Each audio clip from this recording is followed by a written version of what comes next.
Khorramshahr-4 missiles reached Ben Gurion International Airport at 2:47 in the hours before sunrise.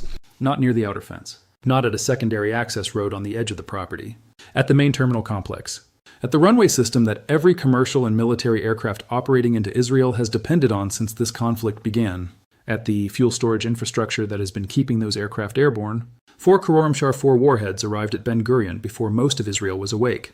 And the airport that has moved 24 million passengers a year, that has served as the single point of entry and exit for an entire nation, is no longer operational. Not partially operational. Not suspended pending a damage review. Not operational, the main terminal took a direct impact. The structural consequences are not a matter of interpretation. They are visible in the satellite imagery that commercial providers released within 90 minutes of the strike. Load-bearing elements compromised. Roof sections collapsed.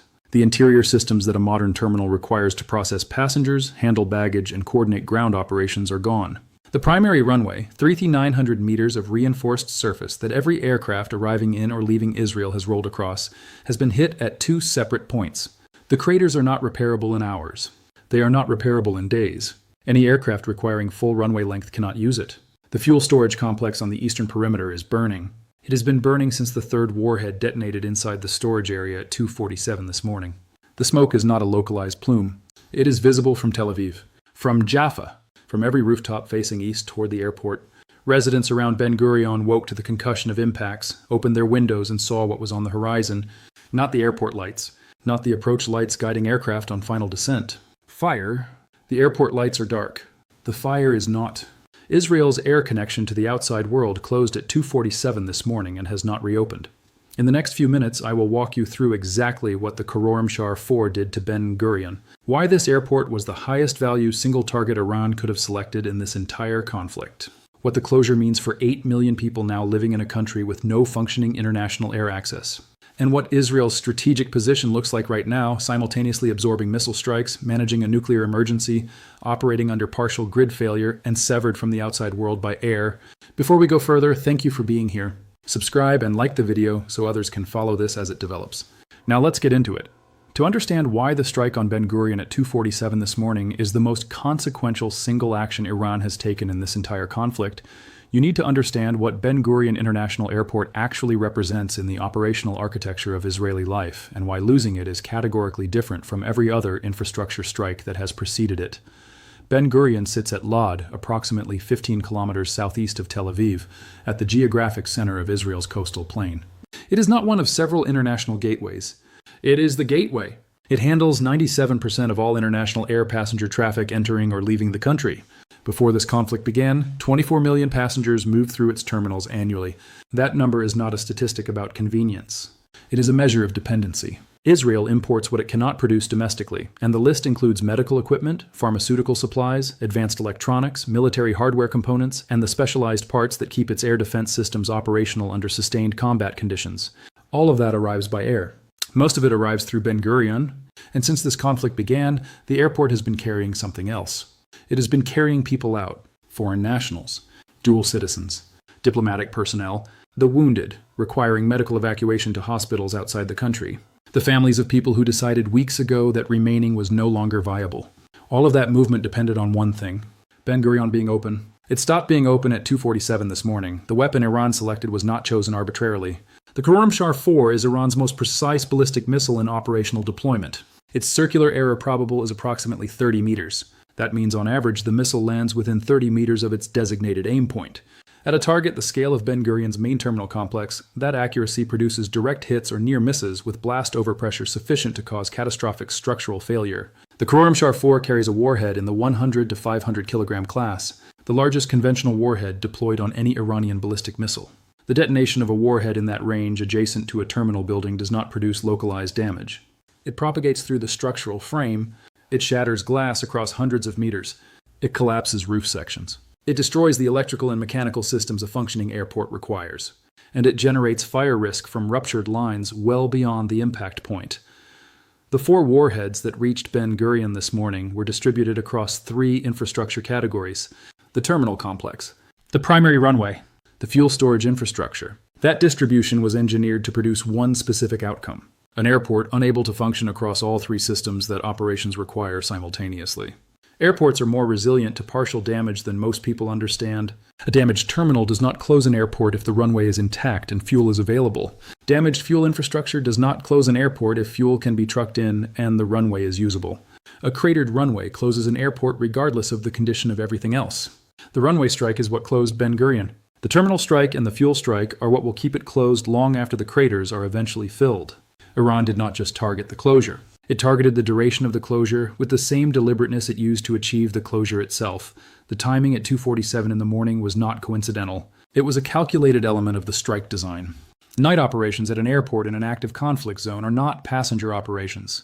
They are the operations that sustain a country at war. Cargo aircraft move at night because logistics schedules are not built around passenger convenience. Medical evacuation flights move at night because emergencies do not observe daylight hours. Diplomatic aircraft move at night because the personnel they carry do not operate on commercial timetables. And military logistics aircraft, the flights carrying interceptor components, radar parts, electronic warfare systems, and weapons hardware from American and Allied suppliers, operate specifically at night to reduce threat exposure. At 2:47, Ben Gurion had aircraft on the ground in various stages of loading, fueling, and departure preparation. Aircraft on approach. Aircraft parked at gates with ground crews actively working. The warheads arrived at the moment of maximum operational vulnerability.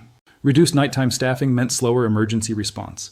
Darkness eliminated the visibility that allows personnel to move away from developing hazards. The fire in the fuel storage complex that ignited at 2:47 is still burning. Aviation fuel burns at temperatures that standard suppression systems are not engineered for, and the volume stored at a major international airport's primary depot is measured in millions of liters. That fire will not be controlled in hours. It burns until the fuel is exhausted, or specialist suppression resources reach and contain it. Those resources are being drawn from the same emergency services infrastructure managing the accumulated damage of every previous strike in this conflict. The units not yet at Ben Gurion are still handling everything that came before tonight, and there is more coming in the hours ahead. Now consider what Ben Gurion being closed actually means for the 8 million people who live inside Israel. This is where the consequences of the 2:47 strike extend far beyond physical damage to a specific piece of infrastructure and into something that will reshape the civilian reality of this conflict entirely. Israel is a small country with no land borders open to friendly territory. It does not share a border with a NATO ally. It does not have free movement arrangements with any neighboring state. To the north is Lebanon, whose Hezbollah forces participated in the coordinated missile strike that accompanied this attack. To the northeast is Syria. To the east is Jordan, currently distributing potassium iodide tablets to its own population and showing no indication of opening its border to civilian transit. To the south is Egypt, which has maintained its border closure throughout this conflict. To the southwest is Gaza, which is not a civilian transit corridor under any circumstances. Israel has no land route out. It has never needed one because Ben Gurion was always open. Ben Gurion is not open anymore.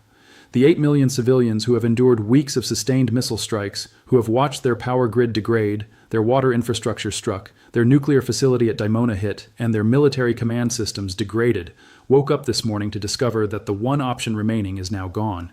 Not reduced. Not limited to certain categories of traveler. Gone. The psychological weight of that is not something that will appear in casualty figures or damage assessments. But it is arguably the most consequential civilian effect this conflict has produced. People can sustain extreme conditions when they believe an exit exists. That belief functions as a psychological anchor. It transforms what would otherwise be unbearable into something that can be endured. When the airport is burning and the runways are cratered, that anchor is gone. The conditions do not change, but the capacity to tolerate them does, and that shift is not reversible simply by filling runway craters or repairing a terminal roof. The international dimension is unfolding simultaneously. Every government with citizens inside Israel is now managing a consular emergency this conflict has not previously produced at this scale. The United States has approximately 200,000 citizens in Israel. The United Kingdom, France, Germany, Canada, and Australia each have significant populations as well. These governments are confronting a reality their evacuation planning did not account for. The primary exit route is closed.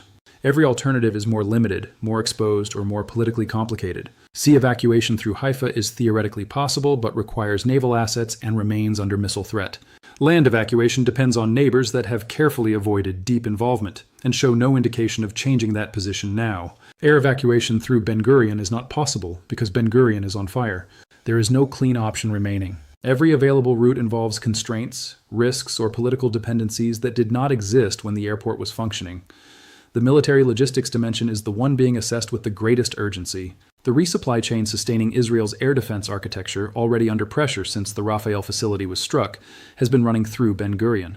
Interceptor components, radar parts, electronic warfare systems, the hardware keeping Iron Dome, David's Sling, and Arrow operational under sustained ballistic missile attack.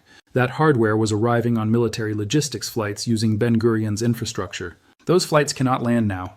The runway is cratered. The fuel systems are compromised. The navigation and approach systems supporting nighttime operations are degraded by the power disruptions affecting the surrounding grid. The resupply chain has lost its primary entry point. Flights are being diverted to Ramat David, Haifa Airport, and military airfields across the country. None of those alternatives were designed to absorb this volume. None offer the ground handling capacity or operational efficiency that Ben Gurion provides. The resupply chain will continue, but it will be slower, more fragile, and more vulnerable to further disruption than it was 24 hours ago. The broader strategic question this moment forces open is unavoidable. Since the first strike on February 28th, pressure has been building across every domain: military, civilian, psychological, economic. The Ben Gurion strike does not introduce a new crisis. It converges all the existing ones into a single point. A country simultaneously absorbing sustained missile attack, managing a nuclear emergency, operating under partial grid failure, dealing with water infrastructure damage, watching its military resupply chain degrade, and now severed from air access to the outside world is not facing a collection of separate problems. It is facing a single compounding catastrophe with no modern precedent. The decisions made in the hours after 2:47 will be made under the most extreme pressure this conflict has yet produced and with the fewest available options since it began. The runway is cratered. The terminal is damaged. The fuel is still burning, and the smoke rising over Ben Gurion in the early morning marks not just a closed airport, but the moment when every remaining option contracted into almost nothing. Thanks for watching. I appreciate you being here. Drop your thoughts in the comments. The Ben Gurion strike was not just an attack on infrastructure. It was an attack on the belief that an exit still exists. At what point does a nation absorbing this level of damage across every domain have no choice but to completely redefine its strategic position in this war? Let me know below. Subscribe and like the video to stay updated, and click the video on screen to see another one.